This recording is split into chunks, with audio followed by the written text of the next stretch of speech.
This plant,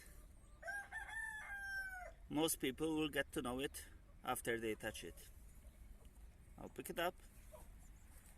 This is the nettle. As you can see on the stalk, there are a lot of spines, and when touched with your hand, okay, I have a bit of tough skin, leathery skin, but when you touch it, it stings a bit, and it will cause a small rash of itchiness around your finger. I have a bit on my middle finger, but don't worry, we'll survive. So, these are good,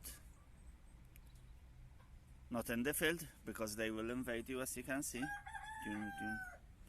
They are everywhere growing, but these can be cooked as soups instead of spinach. Usually they are cut from the root like this. You always choose the tender ones, as you can see. We don't go for the old plants. We just choose the new ones, and these can be cooked and soups. I even saw cakes online, and they are very nutritious. They can even be fed to chickens. Chickens like them a lot. You can even see the stings under the leaves.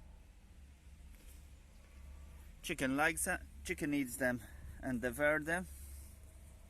Even the clover, which is beneath my feet.